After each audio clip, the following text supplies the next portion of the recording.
नमस्कार, आप देख रहे हैं न्यूज 18 राजस्थान। आपके साथ मैं हूं अभिषेक।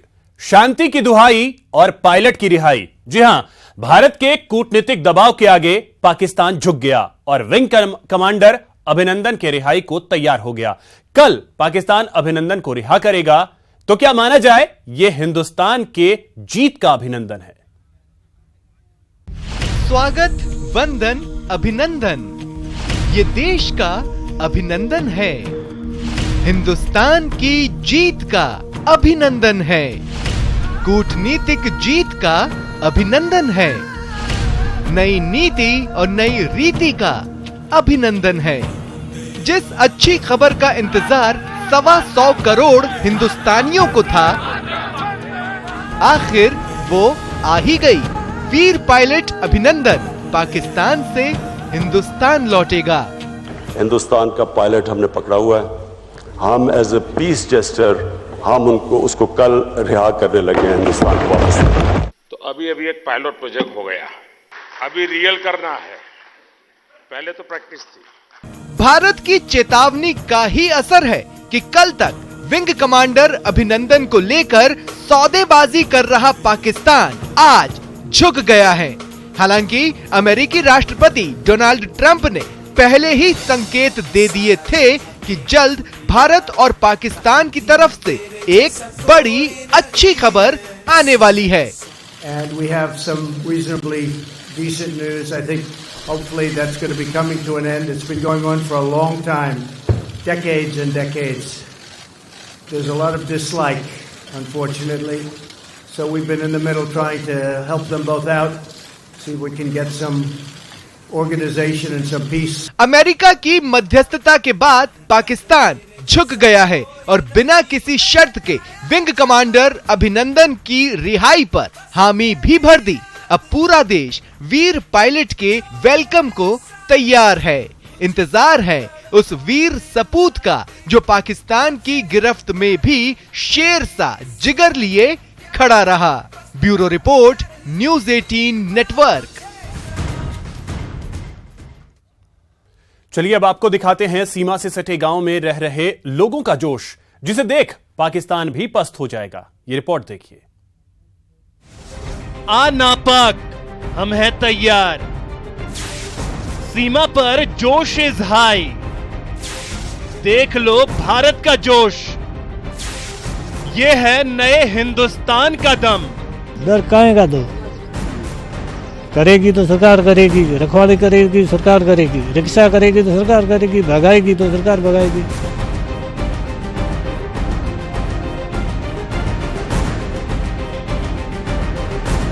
सुन लो पाकिस्तान, ये नए भारत का जोश है।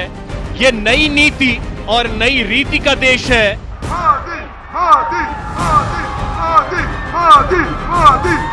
पीएम मोदी पर पूरा भरोसा है।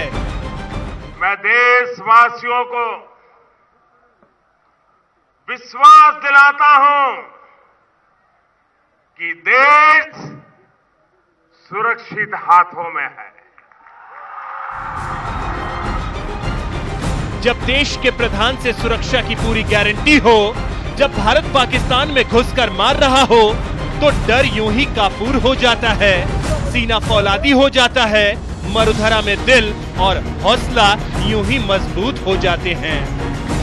लड़ाइयां भी देखी, आजकल जो व्यवस्था चल रही है न, ये सुरक्षा की, सरकार की, इसलिए कोई भी डर भय नहीं है लोगों में। हाँ, कि हमारे सुरक्षा मजबूत है। पाकिस्तान सीमा से महज 2 किलोमीटर दूर बसे इस गांव को पाकिस्तान ने 1971 में भी निशाना बनाया था। लोग तो बैठा था ऐलान हो के भाई या भागो लड़ाई लग से जड़ा बैठा भाग साथ कर दे, साथ बात आप कोई गया को नहीं ना फोक दिया के साथ गया था, उठ गया, रुका गया, आप गया उठ के। अच्छा, या बैठा था, फिर बोला कि अब लड़ाई लगी तुम भागो यहाँ से। जब गया जड़ा बैठा था, जो लड़ाई बनती जब पचाया। कितने दिन बाद रहे? 7-8 दिन रहे। भारत और पाकिस्तान के बीच बढ़ते तनाव के बीच पाक की सीमा से सटे बाड़मेर में जिला प्रशासन बेहद चौकस है। मौजूदा हालात को देखते हुए सभी सरकारी कर्मचारियों की छुट्टियां रद्द कर दी गई हैं।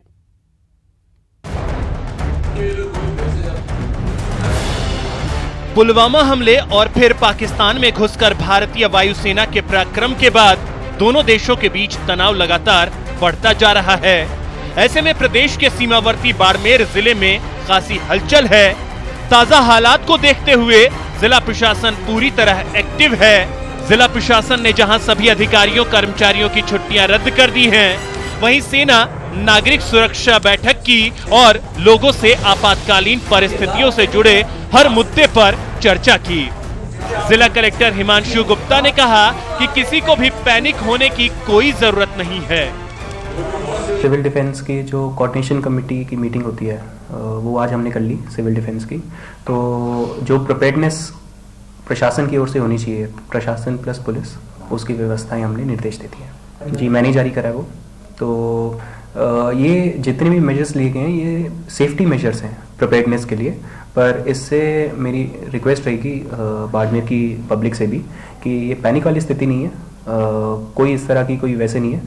हम प्रिपेयर होने के लिए ये सब आदेश कर रहे हैं और उच्च अधिकारियों से जैसे निर्देश आएंगे उसकी पालना की जाएगी। बैठक के बाद एसपी राशि डोगरा ने सुरक्षा व्यवस्था की जानकारी दी और लोगों से सहयोग करने की अपील की। सीमावर्ती जिला होने के कारण हम अलर्ट तो रहते ही हैं, पर अभी जो सिचुएशंस बन रहे हैं उसमें हमने एक्स्ट्रा प्रिपरेशन ये की है कि गश्त बढ़ाई है अपन ने अपने बॉर्डर इलाकों में। बीएसएफ और आर्मी की जो भी वहां पे यूनिट्स प्रेजेंट है उनके साथ हम अपनी इंटेलिजेंस शेयरिंग कर रहे हैं और बॉर्डर पुलिस स्टेशंस को खास ध्यान रखा गया है, वहां की स्टाफ भी बढ़ाया गया है और वहां का प्रबंध और अच्छे किए गए हैं। देखिए अभी ऐसी कोई इंफॉर्मेशन हमारे पास नहीं है। तनाव की स्थिति को देखते हुए महत्वपूर्ण ठिकानों पर भी पुलिस ने अपनी सुरक्षा व्यवस्था बढ़ा दी है। हर आने जाने वाले शख्स पर कड़ी नजर रखी जा रही है। न्यूज़ 18 के लिए बाड़मेर से प्रेमदान की रिपोर्ट। भारत पाकिस्तान के बीच 1971 में हुए युद्ध की एक निशानी आज भी भरतपुर के गोवर्धन गेट चौराहे की शोभा बढ़ा रही है। गोवर्धन गेट चौराहे पर पाकिस्तान का वह अविजित टैंक रखा हुआ है जिसे अमेरिका ने पाकिस्तान को भारत से लड़ने के लिए दिया था और भारत के वीर जवान पाकिस्तान के इस अविजित टैंक को अपने साथ भारत ले आए थे। युद्ध के मैदान में हिंदुस्तान पाकिस्तान को कई बार धूल चटा चुका है, लेकिन पाकिस्तान है कि सुधरने का नाम ही नहीं लेता है। भारतीय सेना के गौरव की दास्तान सुना रहा टैंक, रणबांकुरों की शौर्य गाथा सुना रहा पैटर्न टैंक, शहर की शोभा बढ़ा रहा पाकिस्तान का ब्रह्मास्त्र।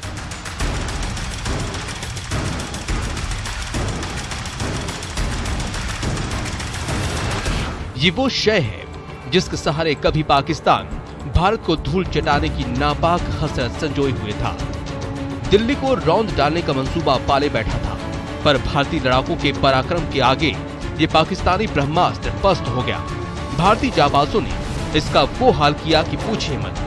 आज ये सिर झुकाए जमाने को भारतीय शूरवीरों के शौर्य की दास्तान सुना रहा है। अमेरिका द्वारा पाकिस्तान को दिया गया एक ऐसा अविजित टैंक जिसपे ना तो कोई मिसाइल का असर होता था, ना ही किसी गोले का असर होता था, उस टैंक को भारतीय जाबाजों ने जीता था और आज ये टैंक भरतपुर के गोवर्धन गेट चौराहे की शान बढ़ा रहा है।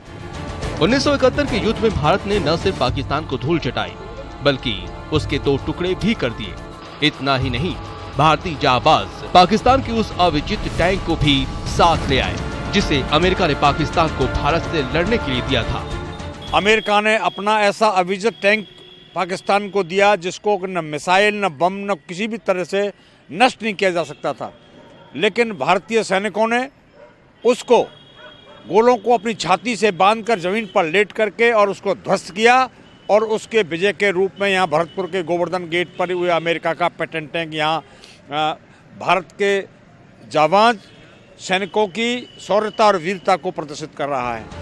पैटर्न लेकर भारतीय सीमा में घुसने के बाद पाकिस्तानी सेना को उल्टे पांव भागना पड़ा था। हालांकि 1971 के बाद भारत पाकिस्तान युद्ध में भरतपुर के भी 3 जवान शहीद हुए थे। युद्ध के बाद जब्त किए टैंकों में से एक टैंक वर्षों से भरतपुर के गोवर्धन चौराहे की शोभा बढ़ा रहा है। पुलवामा में जो आतंकी हमला हुआ उसके बाद भारत ने पाकिस्तान को घुस के मारा और जब बाद में पाकिस्तान ने घुसने की कोशिश की, फिर भी उसको भारत ने मारा है। अगर यही हाल रहा, पाकिस्तान अपनी हरकत से बाज नहीं आया, तो जिस तरह से 1971 के युद्ध में भारतीय जवानों ने इस टैंक को जीता था, भरतपुर के एक चौराहे की शान बढ़ा रहा है। अगर यही हाल रहा, पाकिस्तान से युद्ध हुआ, तो वो दिन दूर नहीं है जब पाकिस्तानी सेना के और भी ऐसे कई टैंक इंडिया के कई शहरों के चौराहों की शान बढ़ाते हुए दिखाई देंगे। कैमरा पर्सन राजकुमार सैनी के साथ दीपक लवानिया, न्यूज 18 राजस्थान, भरतपुर। सफलता सम्मान की हकदार होती है। ऐसा ही सम्मान आज gold medalist girl Apurvi Chandela का जयपुर पहुंचने पर हुआ। वर्ल्ड रिकॉर्ड के साथ घर लौटी अपूर्वी। स्वागत में सड़कों पर उतरा जमाना। अपूर्वी का अपूर्व स्वागत। मैं शुक्रिया अदा करता हूं। आंखों में जीत और चेहरे पर देश प्रेम की चमक लिए जब देश की लाडली जयपुर एयरपोर्ट पर उतरी, तो जमाना इनके स्वागत में उमड़ पड़ा। वर्ल्ड कप की gold medalist shooter Apurvi Chandela का गुरुवार को जयपुर पहुंचने पर भव्य स्वागत किया गया। खेल प्रेमियों ने जयपुर एयरपोर्ट से एसएमएस स्टेडियम तक रैली निकालकर उनकी कामयाबी का जश्न मनाया। देश के लिए मेडल जीत पाई और काफ़ी मेहनत की थी इसके लिए, और आशा करती हूँ आगे भी ये जारी रहे और आने वाले कॉम्पिटिशन्स में भी ऐसा ही प्रदर्शन दूँ। बिल्कुल, मैंने कहा है कि मैं ये उनको डेडिकेट करना चाहूँगी और बस कोशिश करूँगी कि देश का नाम आगे रहे। फिलहाल इस बुलेटिन में इतना ही। नमस्कार।